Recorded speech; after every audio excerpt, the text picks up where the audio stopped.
Hey y'all, today is Wednesday, August the 4th, and I just wanted to come on and share and talk about my experience. And I guess I'll start off with some facts first, though. So, we're talking about COVID, and so I live in Louisiana, and our governor, Edwards, he's temporarily reinstated the Louisiana statewide mask mandate because the COVID cases and hospitalizations threaten the hospital's ability to serve the communities. So let me just first tell you what it says. It says,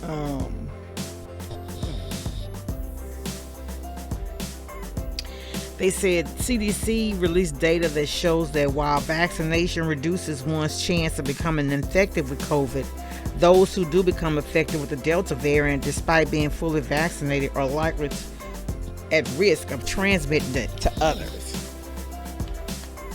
So,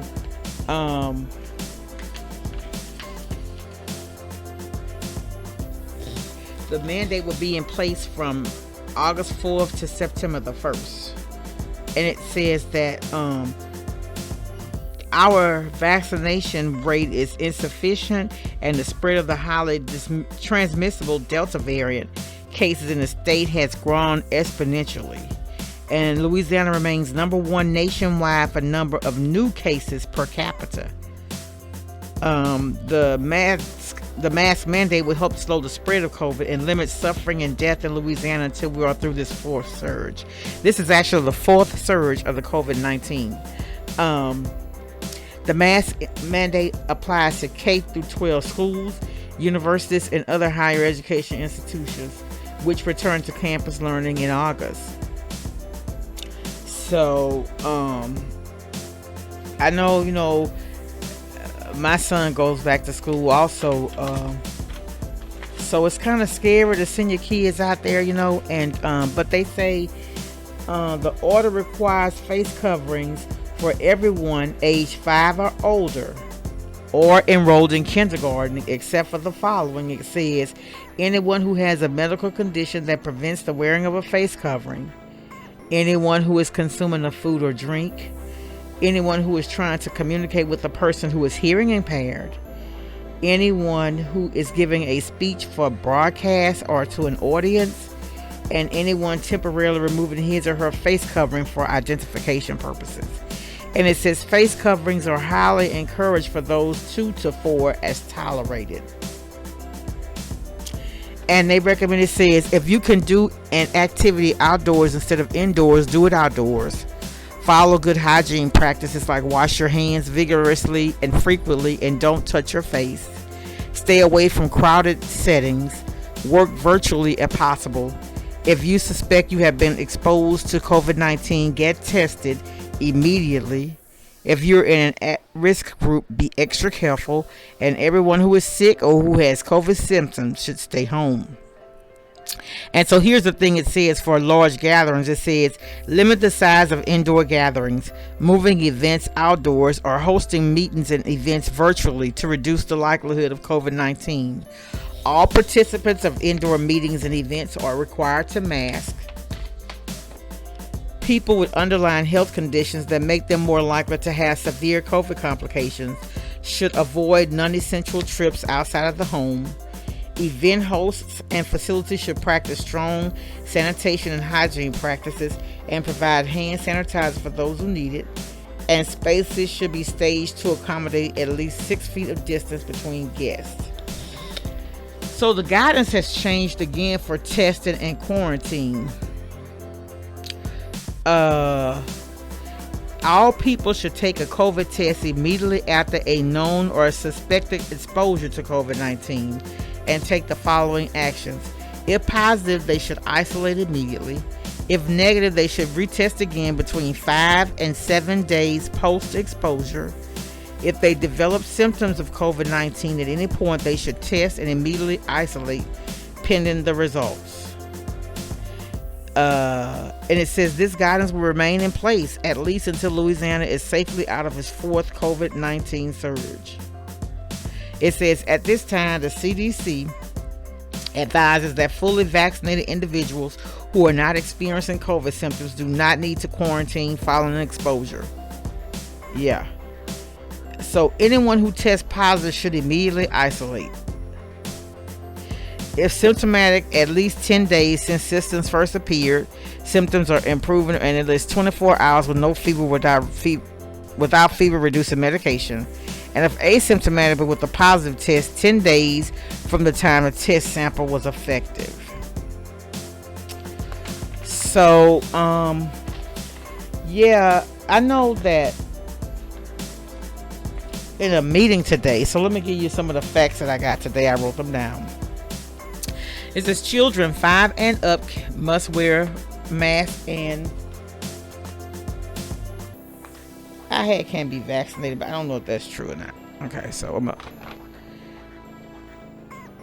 30% of the population in Louisiana is now vaccinated.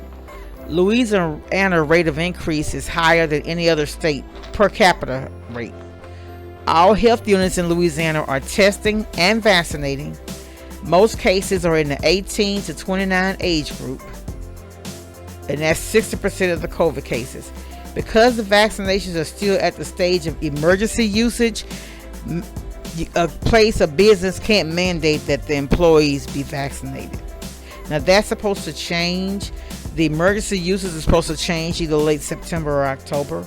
And the National Guard is actually providing communities outreach, going door to door in neighborhoods, testing and vaccinating if they choose to do so. But what is the problem? Why do people not want to be vaccinated? There's a lack of trust. People don't trust. They're talking about microchipping and stuff like that, and so people are afraid. But there are multi-system efforts to try and get people vaccinated. And so until we get the herd immunity, which is 70%, 70 or above of the population being vaccinated, the other, it's not going to just go away. And so the Department of Corrections has shut down work release. And as of Monday, August the 2nd, 11 children in Louisiana are on ventilators in the hospital. And so if they're on ventilators, that means they're in ICU. And earlier, when we first had COVID last year, the fatality was higher in the citizens 70 and above. But now that age group has been vaccinated. That's why you see the younger generation are the ones getting sick and dying, because they're not vaccinated. See, the Delta strain is more contagious. So 7% of those who have tested positive have vaccinated, but they have COVID, but because they had a vaccination, they don't need to be hospitalized.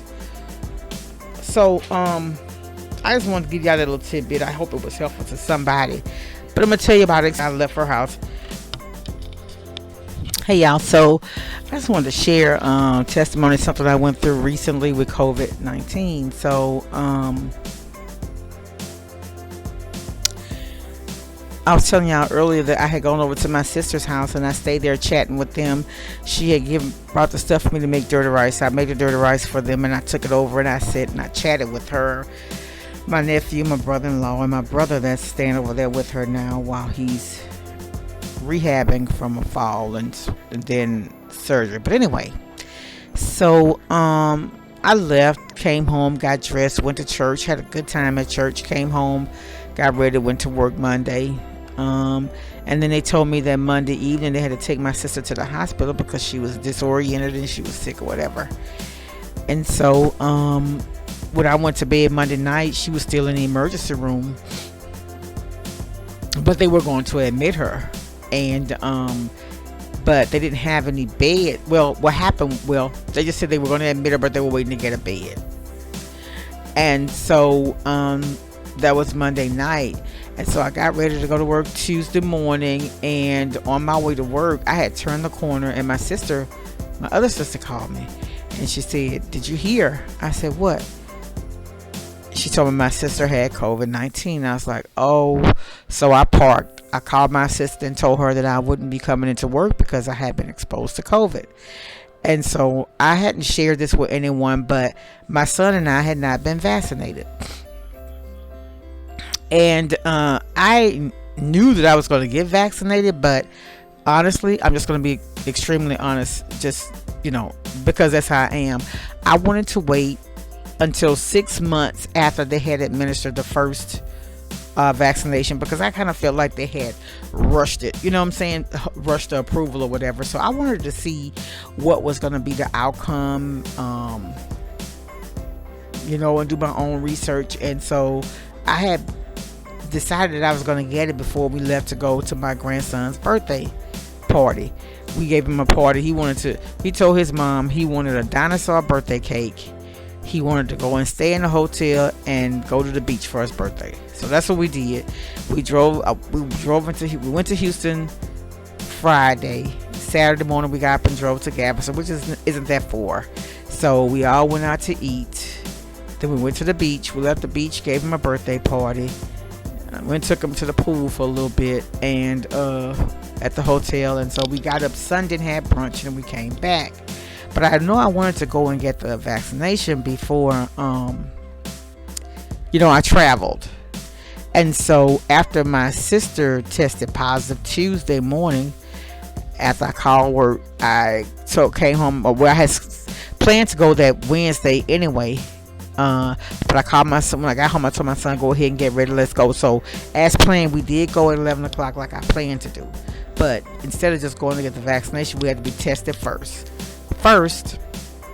The test itself is so much better than the initial test. It felt like they were literally touching the tip of your brain. They go all the way up your sinus cavity. But this time they just go up to the opening, of your nose. They don't go all the way up. And we waited. The National Guard came out and did it. And they gave us our results in it wasn't even 15 minutes. It was like 10 minutes. My son and I both tested negative. So we go around the corner and we get our vaccinations. So that's over. We have to go back again because we got the Pfizer. Well, anyway, so that was Tuesday. So Wednesday, I called my assistant. I said, look, I'm not going to come in. I'm going to just go ahead and quarantine, because they tell you what I just read. They said that you test the first day after and then 5 days after that negative test. And so that's what I was going to do. And so I called my daughter. I said, look, we missed my grandson's birthday party last year because that's when we were in shutdown. So I told her, I said, we're not going to be able to come to his party. I hate that. So we canceled, because we were going to Galveston Friday night. So we canceled the room. So Wednesday, I was home, and my sister called me. She said, hey, she don't have COVID. I was like, what? No. She had all the symptoms, but she did not. And they also said she had double pneumonia. She didn't have double pneumonia. She did have the symptoms. She had RSV, and she had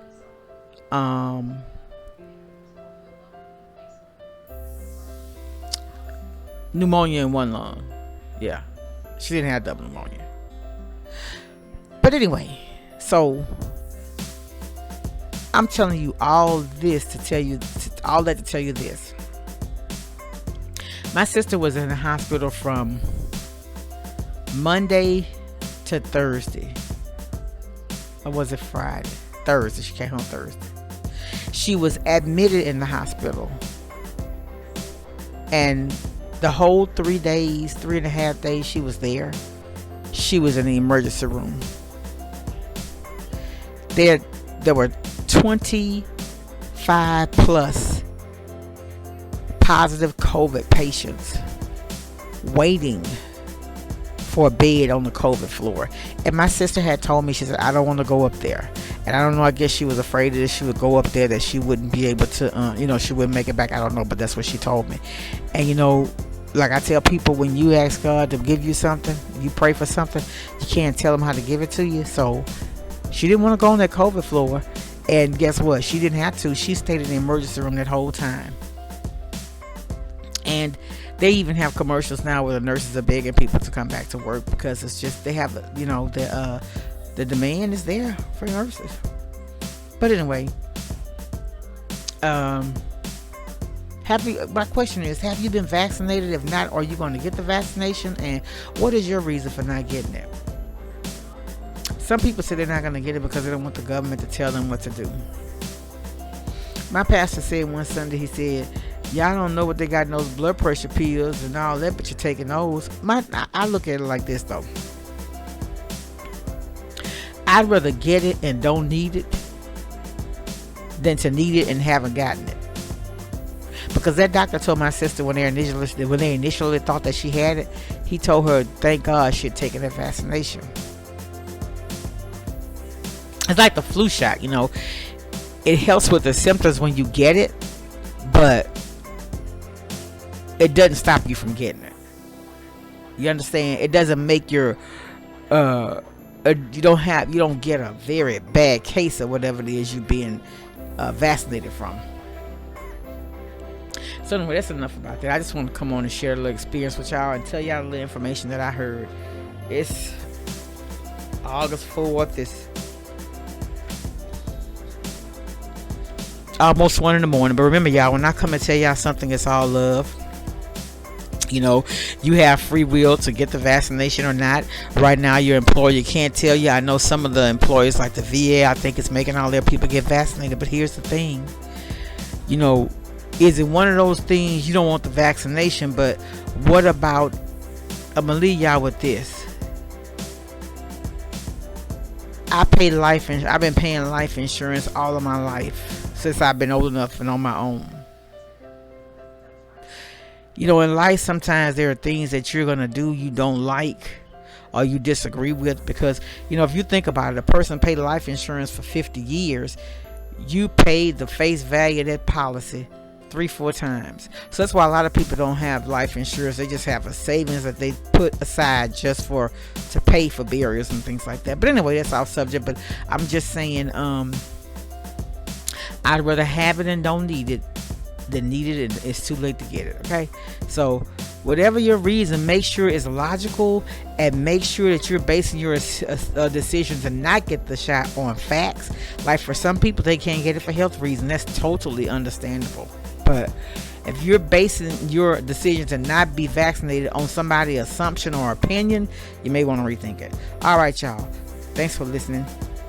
Thanks for coming on and watching.